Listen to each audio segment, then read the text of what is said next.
Welcome to the Future Christian Podcast, your source for insights and ideas on how to lead your church into the 21st century.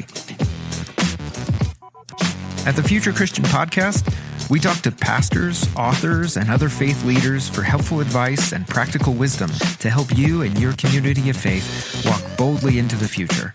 Now, here's your host, Lauren Richmond Jr. Welcome to the Future Christian Podcast. This is Lauren Richmond, and today I'm welcoming Mark S. Dorn to the show.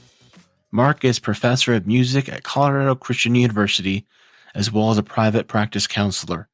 In his work at CCU, Mark leads the Symphonic band and jazz ensemble, teaches trumpet lessons, and is actively involved in the mentoring of undergraduate students. He is both a freelance musician and conductor, as well as an author. With a long-time investment in discipleship and counseling, his curiosity about how knowing God can lead to personal transformation has propelled him into counseling, writing, and a lot of musing about the journey. He is married to Jill with 4 grown children, a new baby, and 10 grandchildren. He lives in Morrison, Colorado, where he is never far away from his next mountain adventure. All right, welcome to the Future Christian Podcast. I am Lauren Richmond, and we're joined today by Mark Dorn. Hello. Hello, Lawrence. Wonderful to be here. Thanks for the invitation to be with you today. Yeah, thanks so much. Tell our listeners anything else you'd like let them, can't do that. Let our listeners know anything else you'd like them to know about you. Well, they maybe would have picked this up reading between the lines, but I've had sort of an unusual development in my life. I have 4 grown children, 10 grandchildren, and my wife Jill and I have a 9-month-old. We've been married 11 years. There's a long journey getting here, but little Sophia has 10 nieces and nephews. So that is a source of great joy and exhaustion at this point. But very, very exciting. We're having a great time. Awesome. Well, share, if you would, kind of about your faith journey, what that looked like in the past and what that looks like today. Sure. I was raised Catholic and went through Catholic school. I had an uncle who was a priest and an aunt who was a nun, so was immersed in that through the elementary school years. Kind of went on into high school, and that became less important. But in college, I heard a lecture by Josh McDowell, who was traveling and giving lectures at secular campuses. This was at Indiana University. And at that point, I already believed in Jesus and was trying to live a moral life and that sort of thing, kind of good Catholic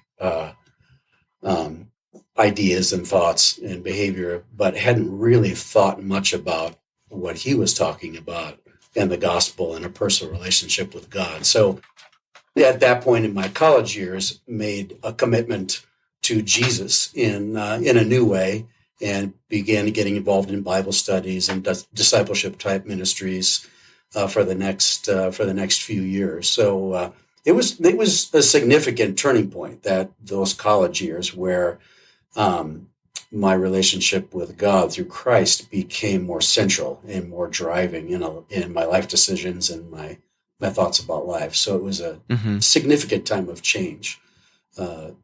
Got involved in a church that was a very strong Bible teaching church. A guy named Stuart Briscoe taught at Elmbrook Church in Wisconsin. Those were all really influential. Started reading the Bible on my own for the first time and exploring what it had to say for me rather than it just coming through church. So, and then early in my Christian life, I got involved with a discipling ministry called the Navigators and eventually joined the staff later with that. And that was obviously really formative to have that kind of close mentoring in a discipling relationship and then turning around and doing that with some others. So that's kind of early years.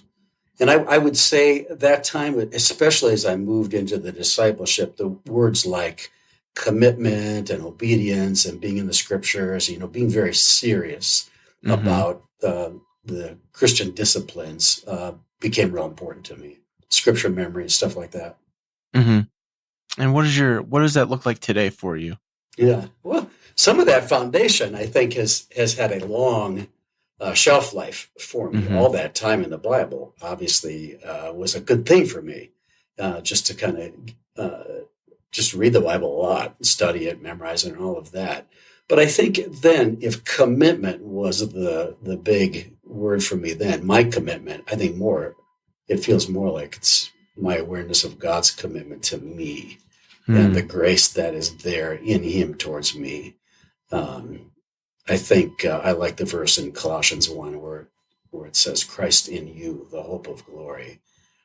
That's a lot less about how committed I am than it is about what God is doing in me and in my Christian community. So I'm quite a bit more relaxed about some of those things. Not that those disciplines are bad. I don't regret memorizing the Bible and praying and all that, but there was kind of an energy in it. Right. To kind of get it right. Kind of hit the bullseye. Yeah. Yeah. So, what's a spiritual discipline then, spiritual practice that's meaningful for you now today then?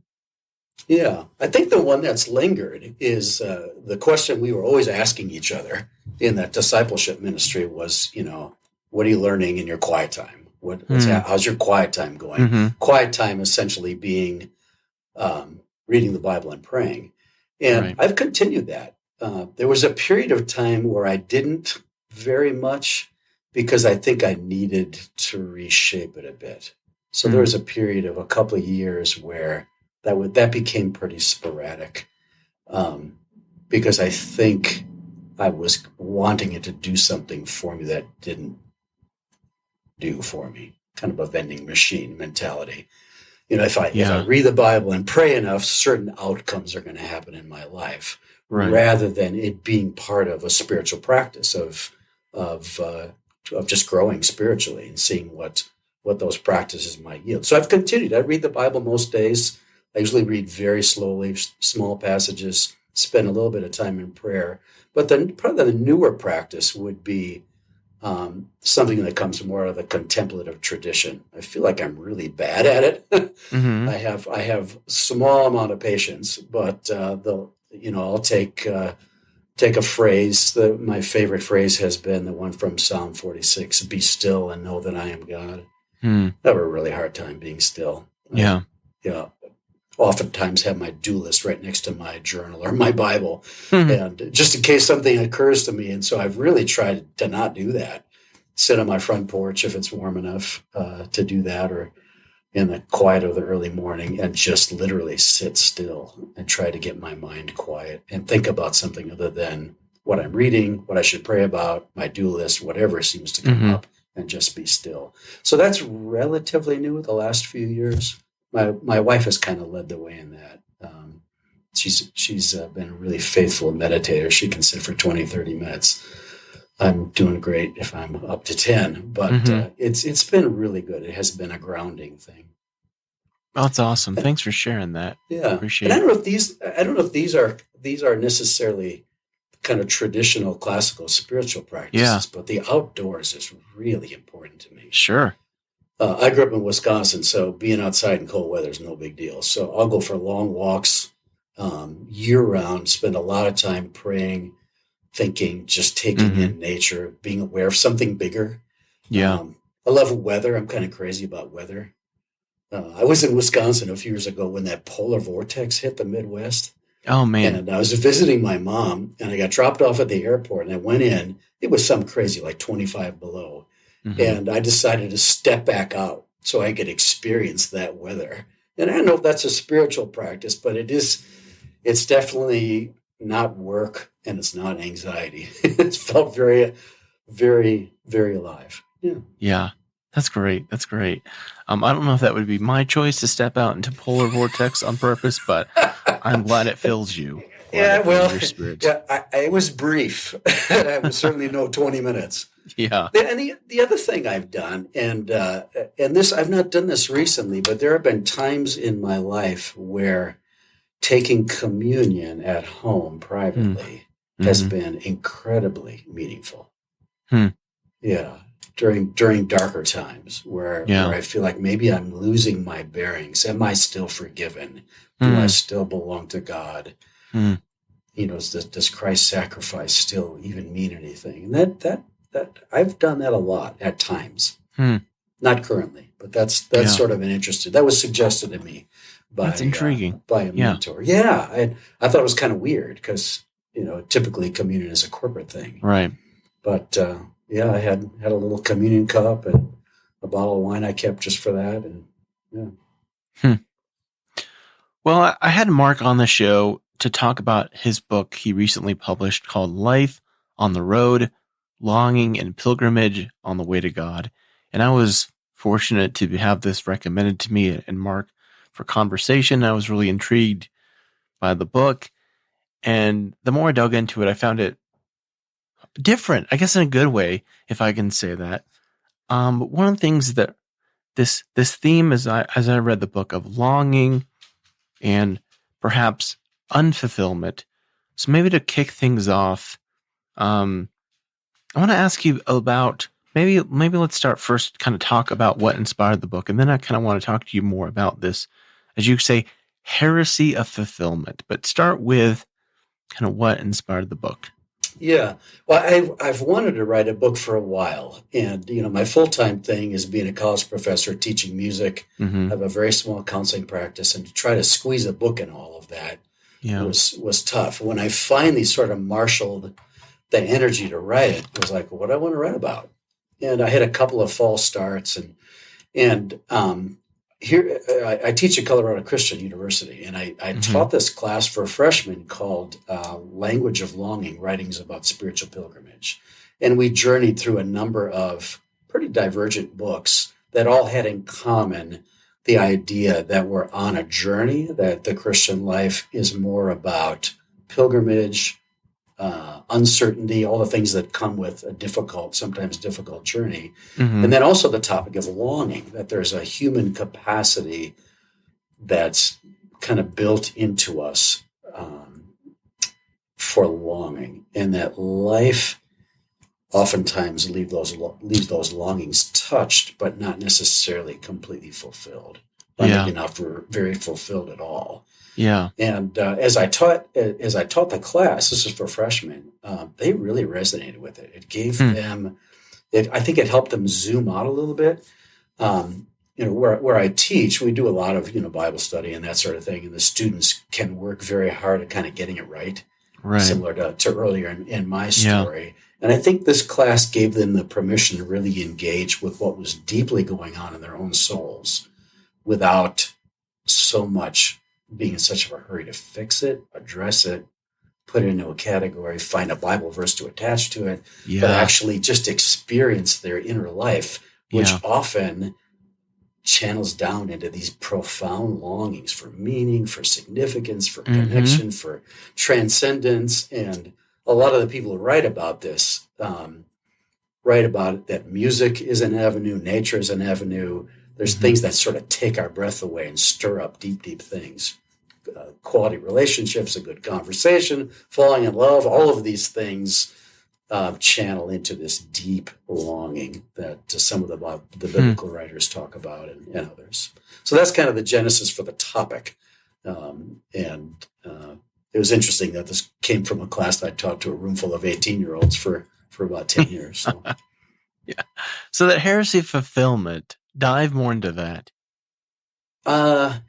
I think the heresy of fulfillment comes from, similar to my own story, where for a while I stopped reading the Bible, stopped doing some of the practices I had done for years because it wasn't quote unquote working. I had things going on in my life I was distressed about that didn't resolve. There were habits, there were relational things. I had a long career, kind of a dark journey where there's a lot of confusion. What should I be doing with my life? And it's like, well, what good is it to do all these spiritual practices if it doesn't yield this certain result?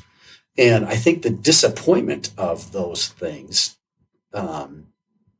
relate to this heresy of fulfillment. It's kind of like in the vending machine that, if you do this, you're going to get this outcome. If I put 3 quarters in the vending machine, I'm going to get a Snickers bar. If I'm faithful in my Christian practice, well, surely my children will do well. I'll find a good career. I'll have enough money. or even more deeply, I'll experience God in such a way that he's very real and close. And Right. doubt will go Yeah. away, and heartache will go away. And it's just, that's a heresy. I mean, that is not true. it's so applicable to so many contexts. Again, I'm thinking from my role as a church pastor, it's, if I'm faithful, if I do the work, if I'm committed, I'm going to see growth in my church. I'm going to see lives change. I'm going to see whatever. And that just doesn't always happen, right? No, it feels kind of random. Right. I mean, I'm a musician, so if I rehearse my groups a certain amount of time, the expected outcome is a good concert. There's so many things that can make that not happen. I've had a lot of good concerts, but even if you have a good concert, I think the deeper thing is will that do it for me? I think I write about this in the book. When I drive home from the concert, man, that sometimes feels like stepping off of a cliff. Because even if it is kind of everything I wanted it to be, it's not the kind of food for my soul that I'm wanting. Like, I wonder sometimes if the longing is more activated when something you want to have happen does happen. The church growth goes up. You have a conversation like with my counseling work or mentoring work. I have a conversation. It seems like real change is taking place. But even that is not as sustaining as we would hope it would be. It's got to be something bigger. Talk about why darkness is a precious opportunity. Yeah, there's a whole chapter in the book on that. I think Isaiah 50 is the passage that I start the book with, where Isaiah talks about wandering around in the dark, and our natural inclination, if the room is dark, reach for a flashlight or a light switch. But in the spiritual life, I think sometimes really good things happen in places of darkness, of lack of resolution, of confusion, of bizarreness. Something's happened in our life. It's like, what was that? Can be an opportunity for personal transformation. And I sometimes wonder if this is God's favorite place to work in our life, where we don't have answers, where we can't rely on our resources, our giftedness, our talents, our training, whatever it is. And we're left with a lot of questions and not a clear direction. I think that's when I think of darkness. It's like, I don't know where to go here. I don't know what to do. And is that an opportunity to reach for God in some ways we wouldn't if we had a clear path? Yeah, I just finished a book by Andrew Root, who's a seminary professor, Lutheran, I think, seminary professor.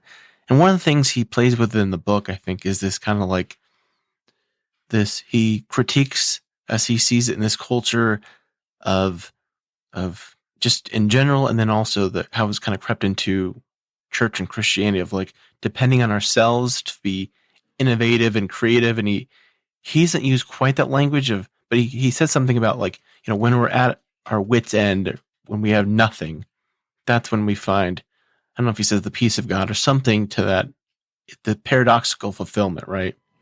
Yeah. When I think sometimes those opportunities come when there's something big that happens. It's almost 20 years ago, my younger brother died in his sleep.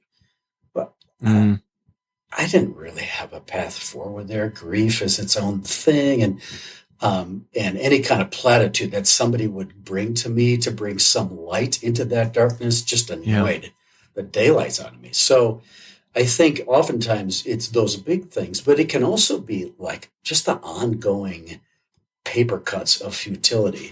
Last week, I took my jazz band to a music conference down at the Broadmoor in Colorado Springs. And the morning of, I get a text from one of my trumpet players that she's sick and can't come. No big deal, right? Well, but it was a big deal for me. I was really disappointed and frustrated and upset. And of course, what can I do about that? Nothing. And then we also found out the same morning that this people mover we were going to use was stuck in Nebraska. So at the last minute, I had to arrange a carpool for 20 people. And it was, I was pretty worked up. I was trying to do my be still and know that I'm God thing at 5:30 in the morning last Friday, and I could not be still. And I think it was an opportunity for me, even those are much more trivial examples than the loss of my brother. But I think it was an opportunity to be invited to, all right, there's really nothing I can do here. And is that okay? Am I okay with somebody else being in charge of the details of running the universe besides me? And I think that can be an opportunity for trust. Not necessarily that God's going to work all that out, but that ultimately everything of real importance is going to be okay. I think darkness can be an opportunity to get nudged in that direction. Yeah, I like that. I think this quote here again relates. You write that God's goodness is a part of God's nature, not demonstrated by the presence of blessing. And maybe this happens, I don't know if you'd agree, but I certainly see this kind of thinking very much in evangelical spaces where, God's blessing me, I've been faithful, I'm receiving God's blessing. And kind of the inverse is like, well, I'm not getting blessed, must be out of God's will, must be out of God's favor, whatever. But I appreciate you say that, at least as I understand it, that's not the case. Is that fair? Yes. Yeah. In fact, oftentimes you'll hear that sentence. Something will happen. The pregnancy test comes back positive. Right. You get the raise at work, and so you don't have to sell your house, or whatever it is. And often the kind of summative sentence is, well, God is good. Yeah. Well, what about when those things don't happen? If he's only good when there's a clear presence of blessing. Yeah. Boy, I don't know that's a paradigm for living that's sustainable. Yeah. And I think people exit the Christian walk or journey over this one. Yeah. It's like God finally didn't come through again. In this area, it's a line in the sand. Sometimes we don't know we've drawn it. Right. It's a line in the sand. And this is the last time I'm going to ask for this, hope for this, long for this, and I'm done. Yeah. Well, speaking of journey and pilgrimage, you talk about the importance of fellow pilgrims on the way, which I thought was interesting. You talk about mentors, peers, and apprentices. Talk through, as you see those three roles, how that can be helpful for a journeyer. Yeah. First of all, I do think all of these, to some degree, are a gift. It's like, I'm going to go find a mentor.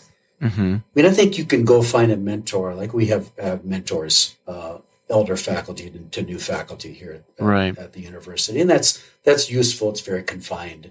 But this is a little bit different. This is more like a life mentor, somebody who will see your life, speak into it, maybe is a little further ahead on the journey than you, whatever that means. And I had such a mentor in one of my former professors, psychologist Larry Crabb, for a number of years, and he was able to see things in my life and speak words. Words are important.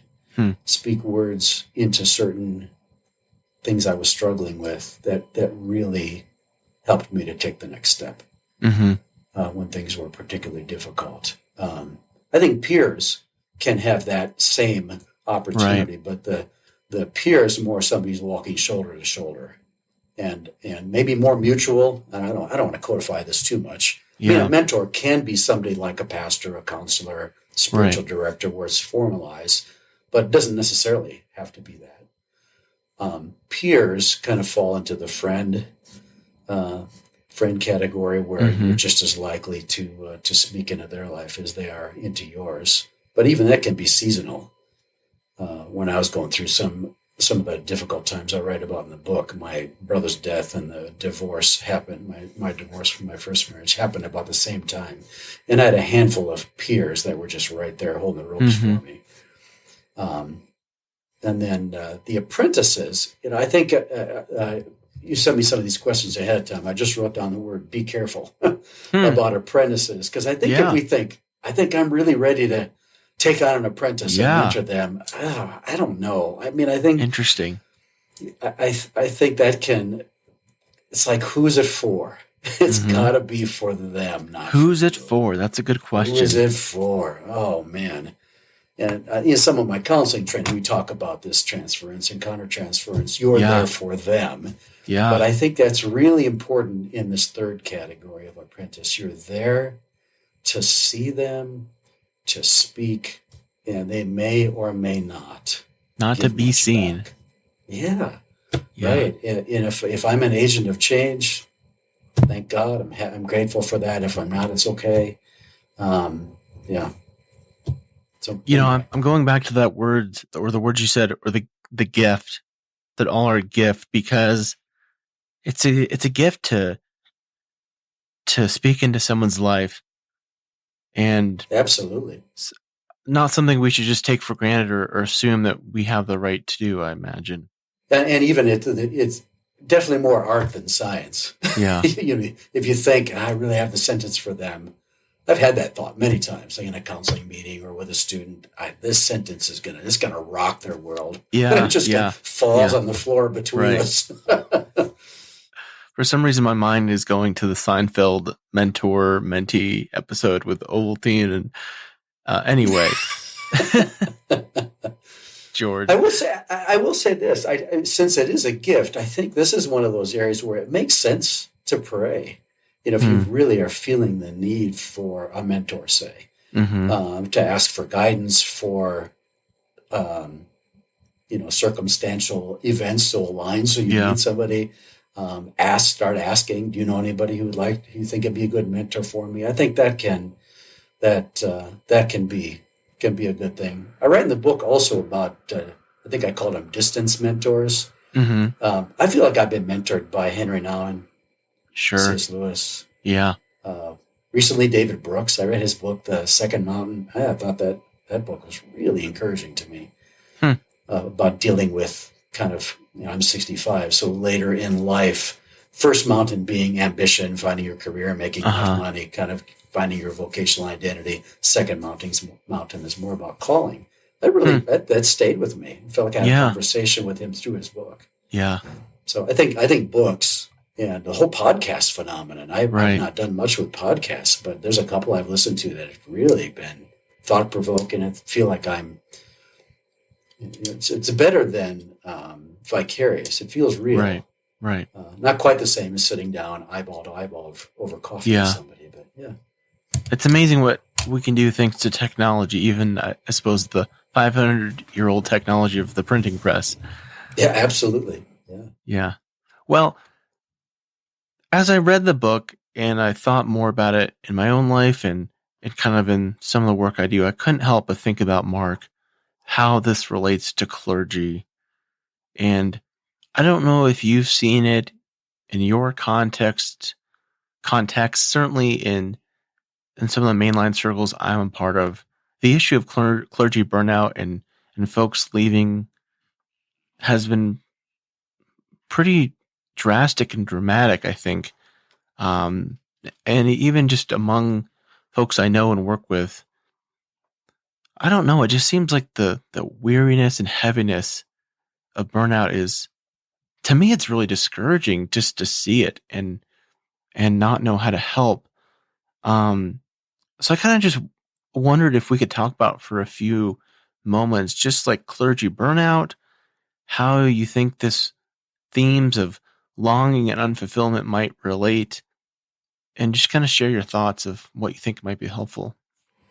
Yeah, you and I had an interesting email conversation about clergy burnout and the difference between mainline and the more evangelical churches. Most of my church experience have been probably in that more evangelical context, although right now I'm at a PCUSA church where my wife is worship director. Mm-hmm. So your question about burnout and talking about that intrigued me. If there are some differences, and you mentioned you thought a lot of the mainline churches are shrinking, so there's this thing of I'm hitting my head against the wall, and attendance was down by 10 again. And of course, we're counting heads and all of that, and it seems like on the evangelical side, sometimes it might be the other. They have so many programs going that they crash or get in an affair or just go off into depression or suicide. I mean, there's all kinds of things related to clergy burnout that I think it's an interesting thing, because the general perception often of people in the pew is that being a pastor is kind of easy. Mm-hmm. You get your sermon prep. How long can that take? Yep. Visit a few people in the hospital. How long can that take? Run a couple of meetings. Just work on Sundays. Weren't you just on vacation a month ago, Pastor? I mean, I hear these conversations in both camps. Mm-hmm.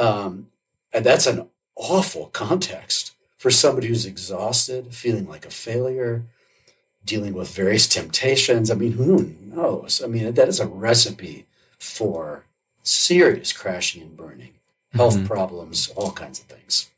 So I think it is a problem, and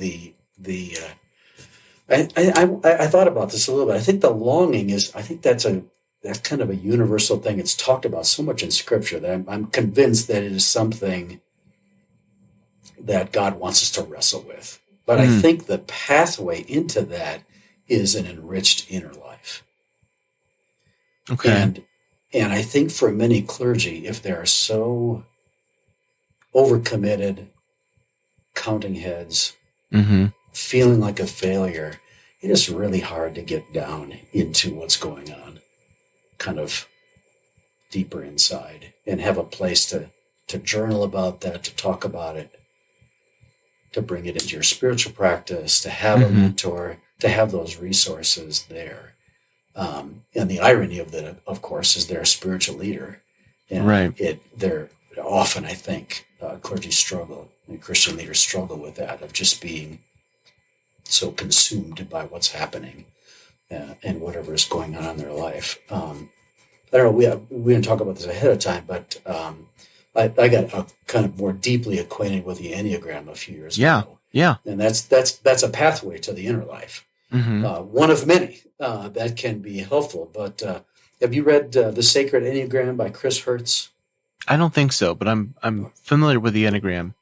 Yeah, a must read for clergy, I think. He talks about the Enneagram in a very rich way, but he also talks about the difference between recovery and restoration. And most of us who have been in ministry, and I think your question applies also to the parachurch worker, the person who's running a campus ministry or teaching a small Christian college. I mean, there's a lot of demands on our time and all of that, and we're trying to be spiritual leaders and all that. He talks about, he says, if when you have downtime, all you're ever about is recovery, eventually you're going to collapse. Whoa, yeah. There has to be practices that lead to actually restoration. Yeah. It's more wellness versus I'm in the ER again with chest pains, spiritually speaking, or physically speaking for that matter. And I thought that is very helpful. Yeah. And that restoration happens, and he advocates for rest, reflection. And I think that's the inner life piece of it. Okay. And recreation, being outside, going for walks, seeing the mountains if you're in Colorado or whatever it is. Recovery is an unavoidable season, I think. When I get to the end of a 9-month academic schedule, I need about 4 or 5 days of brain deadness before I can really move back into re-engaging with some of this.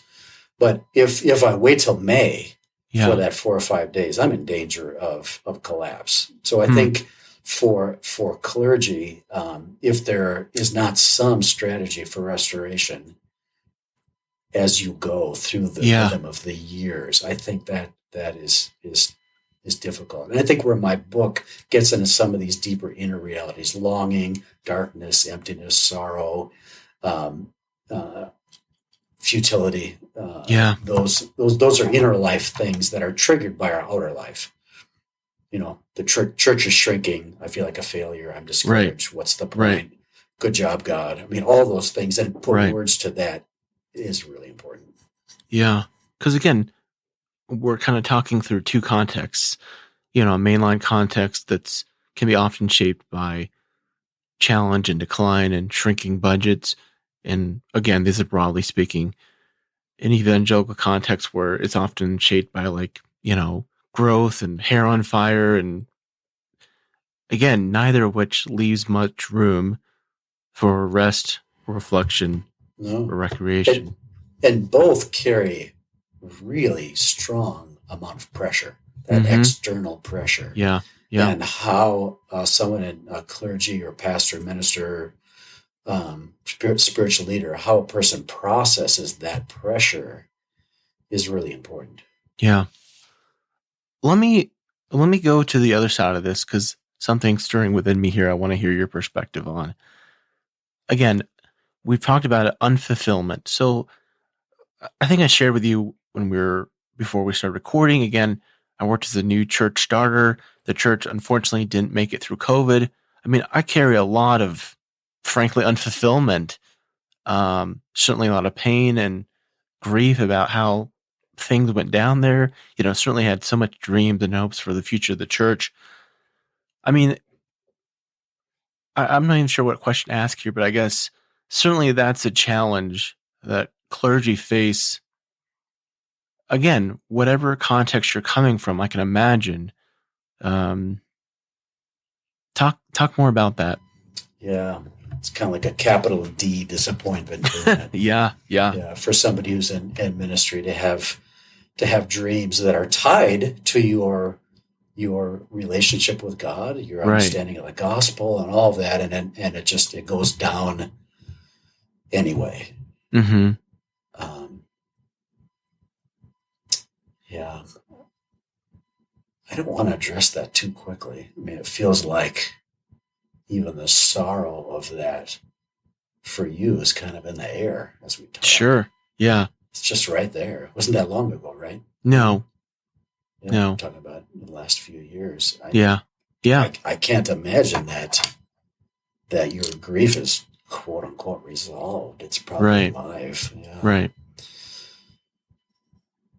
And I think that's where we have to be careful with these big categories, not to rush too quickly to try to find a framework for processing it. Mm-hmm. 5 stages of grief. That's probably a helpful paradigm, but boy, you got to be careful with stuff like that. Mm-hmm. I'm trying to link this to some of my bigger D disappointments. And I know anytime came to me too quickly, anytime anyone came to me too quickly with a silver lining, right? This is the purpose of it. That made it even more deeply discouraging. Like I somehow was missing, what I should be getting from it. I feel like I'm answering your question very well here. Well, it's I think it maybe perhaps speaks to just the challenge of. Again, I think disappointment in ministry, regardless of folks' context, is something that's heavy and is hard to process at times. I mean, because, again, I've seen, whether it's, again, for thinking just broadly speaking of like some of my clergy friends who, the budget giving expectations are significantly down from what they hoped for. I remember a friend who's just like, I'm afraid to talk about anything controversial because I can't stand to lose another family from the church. Another who's like, I don't know if I can, in a church appointment system, I don't know if I can stand to be moved at this point in my life, to a new church. Yeah, those are huge. Yeah, and I think the depth of those. Frustrations, sorrows, fears. There's a lot of fear in some of those, with the money and being afraid to declare what you really feel needs to be declared because you're going to step on another set of toes that will walk out the door. Right. I think those big feelings and aspirations need to be honored and put into words. So I'm glad you have had. I imagine you have a lot of conversations like this. Yeah. With fellow clergy. Do you find that act literally just kind of bringing oxygen into those feelings in conversation? Is it helpful? Well, I mean, I think for me, it doesn't change anything. It doesn't change anything in the circumstance, but right. Is it helpful to the fellow clergy, to the friend? I mean, I think broadly speaking, yes. And part of this is coming from my own training as a hospital chaplain, is that, talking through things helps. So that's why I, strive to do it and strive to have these kind of conversations, because I think it is helpful. But yeah, I think there's, again, I don't want to paint with too broad a brush here, but I still think whatever context we're working in for clergy, there can be this expectation of like, I've got to have it all together, or, I think that complicates the struggle. When my brother died, I didn't think something was wrong with my spiritual life. Mm-hmm. Or I didn't think anybody would think something wrong was with my spiritual life. What do you mean your brother died? I thought you were a Christian. I mean, no one's going to, it's ludicrous. Right. But if a pastor says, hey folks, I'm really struggling with depression right now over the direction of the church. This is hard. Can we just say this is hard? Yeah. There'll be some out there who goes, well, if you don't have confidence in God, how are we supposed to? Right. That's a whole other layer to this. That's just awful. Yeah. Yeah. And I think for pastors, and this is really hard to model more authenticity with that, with at least a few other pastors, a few trusted people in the congregation. But I know pastors have been burned by doing that, where they kind of go out on a limb and confess to, I'm struggling with this. I'm afraid if I bring this up in church in a sermon, I'm going to lose people. That's a vulnerable place for a spiritual leader to go. Yeah. Yeah. I mean, I'm certainly a fan of boundaries. Some things are not, but yeah. Absolutely. Right. Yeah. Right. Yeah. You shouldn't air your laundry. Right. This is you're kind of in that, going back to the three categories: mentor, peer, apprentice. A lot of the people you should be thinking of, but these are my congregants. These are the people that I'm leading. But to lead from pretense is no good either. Yeah. Yeah. It's a tricky one. And the brushback can be really painful. Right. Well, this is a great conversation here. Let me ask you one more question before we take a break. We're already kind of running along here.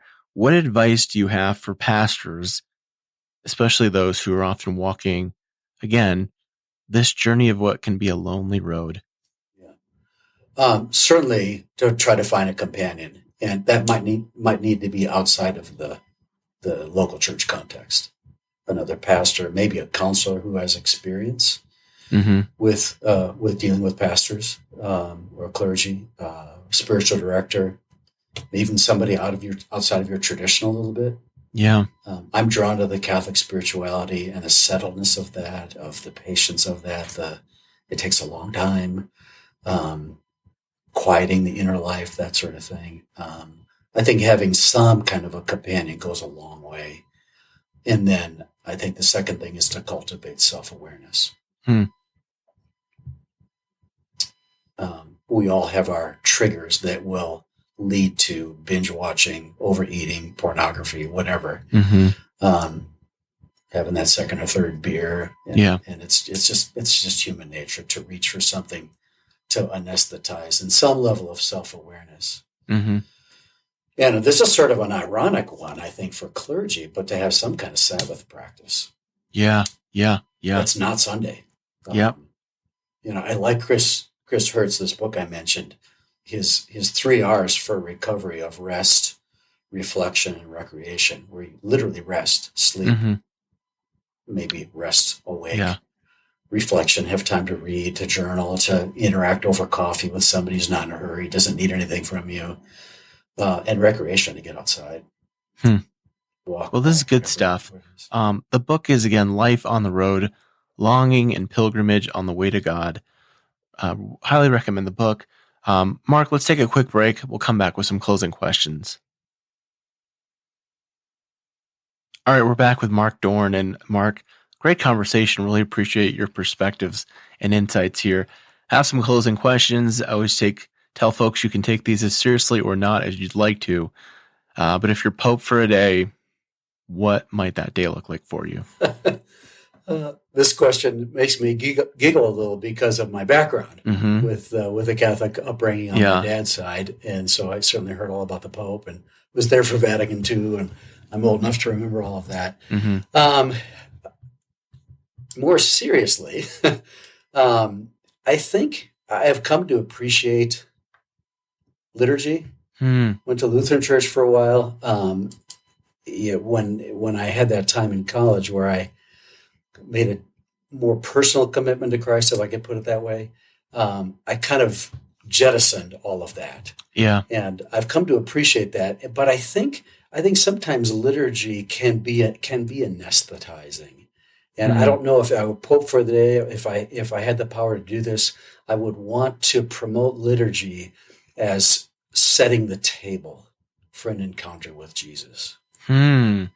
Not just something that is familiar and that I don't have to look at the book anymore because I have it memorized. So I think that's what it's intended to do anyway, but somehow that's lost. So if I had any kind of papal superpowers, if I can make the meaning of the liturgy kind of be setting the table for here comes Jesus. And certainly we have the table and the bread and the wine and all that. But well, that's really intriguing. That's really intriguing, especially as I think about, I can't dive too deep in this for sake of time, but especially as I think about evangelical spaces, this obsession of like, how can we get Jesus in here? And right. He's there. Right. With the liturgy, it's like, hey, it's happening now. Yeah. What theologian or historical Christian figure would you want to meet or bring back to life? I thought of two. Can I do two? Yeah. C.S. Lewis. I mean, it's just, there's something about Lewis that I think of him as my Continental Divide author. If I need clarity to see what's up in my life, it almost has the same power for me as reading scripture. Yeah. And to have a conversation with him would be just out of this world. Okay. And then the other one is Frederick Buechner, who just died a couple of months ago. In fact, he died around the time my book came out in August. And he had the ability to walk this very fine line of somehow Jesus was always exalted and lifted up, but he did it with such a unassuming, no need to be right, non-dogmatic way. It just invited me to want to go deeper in my relationship with God.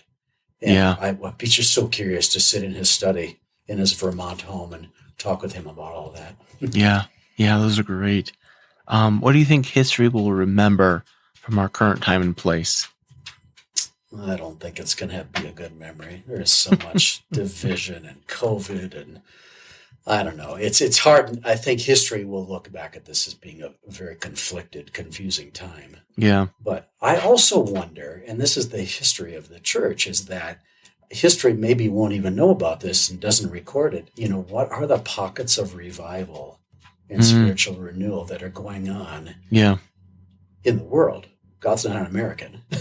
In the world, what's going on throughout the world, in the impoverished world, in the places where the church is persecuted, in places where the gospel has become sort of fossilized and turned into music. What's going on in secularized Europe? There are things going on during this time under the duress of widespread trauma. We've had trauma in the world because of COVID. And what do you hope for that? I thought you were done. If what I'm writing is true, that those dark and difficult places are fertile soil for God to work, what's he doing? I don't know how that will be recorded, but I hope that gets remembered in some way, because I think it's happening. Yeah, that's good. What do you hope for the future of Christianity? I think I've seen, in my experiences, in my Western, more evangelical, I've seen some pendulum swings. Early on, my experience was the Bible. Memorize it, read it, apply it, live it, commitment, that sort of thing. And then as I started teaching, I saw the generation behind me embrace worship. Yeah. Music and worship. Right. In some really beautiful ways. It was like there was the head and then the heart kind of caught up. Mm-hmm. 90s, 2000s, something like that. More recently, I think there's been a real honoring of mental health issues Mm-hmm. and bringing spiritual concerns into that. And I think that is a really healthy thing. Counseling is much, much less stigmatized than it was. So that's kind of a three-part journey I see in my short life. And I wonder if the next thing might be a swing back to deep intake of the scriptures, maybe through these lenses of worship, inner life, mental health, restoration. That would be good. Because sometimes I think when you focus on these other things, just literally reading and talking about the stories of the Bible can go away. And I wonder if I would be hopeful for that there would be more conversations informed by these ancient timeless stories, the storytelling of Jesus, the story of Jesus, and all of that. I think I would be hopeful about that. Well, that's great. I really appreciate the conversation. Thank you for sharing all these thoughts and perspectives. Share, if you would, how can people connect with you if they want, find out more about you, that kind of thing? Sure. If they want to get a copy of the book, the easiest is just to go on Amazon, Life on the Road, put in my last name, Dorn, and it'll come up. I also have a counseling website. That's a place where you can subscribe to my little email newsletter. I've got a little blog that I do on there, or just reach out to me personally, and that's just markdorncounseling.com. DORN is how I spell my last name, markdorncounseling.com. Well, again, thank you so much. Always leave folks with a word of peace. So may God's peace be with you. Thanks, Lauren. Thanks for joining us on the Future Christian Podcast. To learn more about Lauren or the podcast, visit future-christian.com. One more thing before you go. Do us a favor and subscribe to the podcast. And if you're feeling especially generous, leave a review. It really helps us get the word out to more people about the podcast. The Future Christian Podcast is a production of Torn Curtain Arts and Resonate Media. Our episodes were mixed by Danny Burton, and the production support is provided by Paul Romig-Levitt. Thanks, and go in peace.